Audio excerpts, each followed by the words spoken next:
Hello, everybody. We're going to switch gears and move over to Google Classroom. I know some of you all lose, and some maybe will gain a few viewers. So we access it again through the Launchpad over here, and you might want to bookmark it as I did. So there are two sets of settings on this main page. In Google Classroom. We have settings that apply to all your classes, and then we have individual settings for each class. So let's talk about all of them. If you hit the hamburger menu and go all the way down to settings, you can make some choices here by, changing your profile, enabling Guardian access. That just means they can see summaries.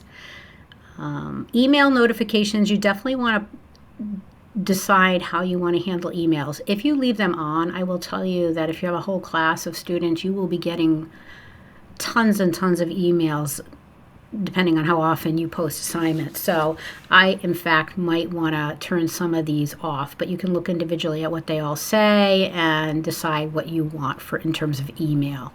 So again, that is the settings for all of your classes.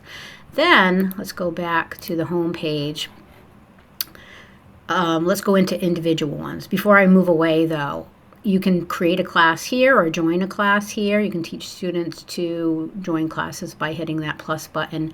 PowerSchool does populate our classes for us here at the high school. So you can see there's a couple different ways that I'm using Google Classroom here. I've created a couple. I'm co-teaching a couple. I'm a student in one. So these are all different ways that I've been using them. I know at the high school we use them for more than just academics. We use them for some of our clubs, and each class group, like the freshman class, has their own Google Classroom page. So it's a great way to disseminate information and collect data from students.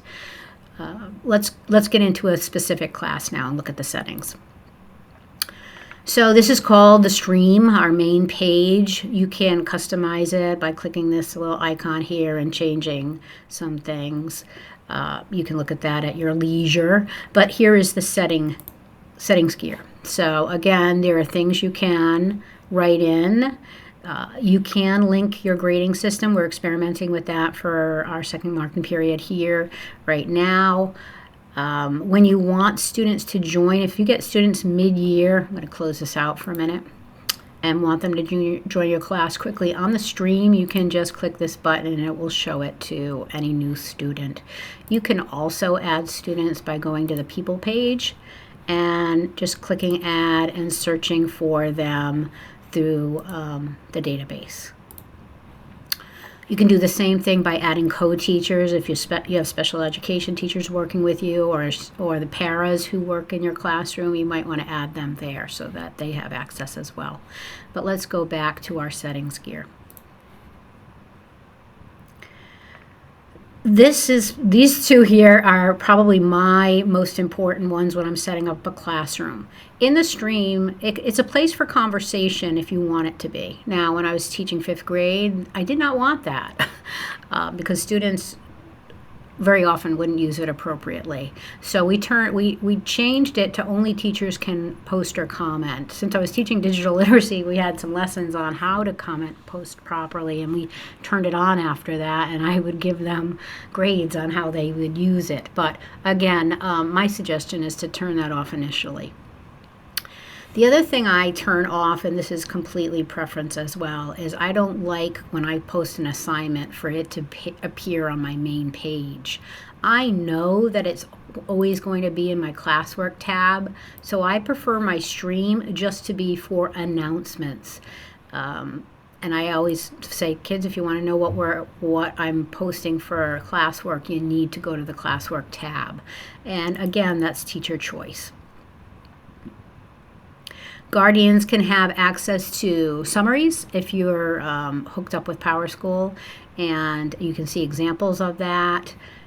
They will get automatic emails from you weekly. I believe that's the way it works. You can set up your grading periods and a scale. You can see we've done formative and summative here. You can import and export there's lots of different things. I would be careful with these. We're just experimenting with them now at the high school.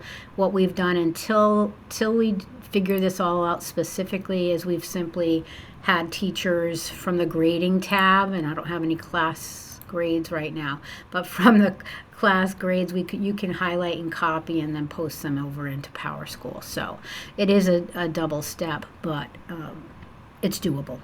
All right, that is the setup of your Google Classrooms. Next week we'll start to get into classwork and how to create assignments. Have a great week.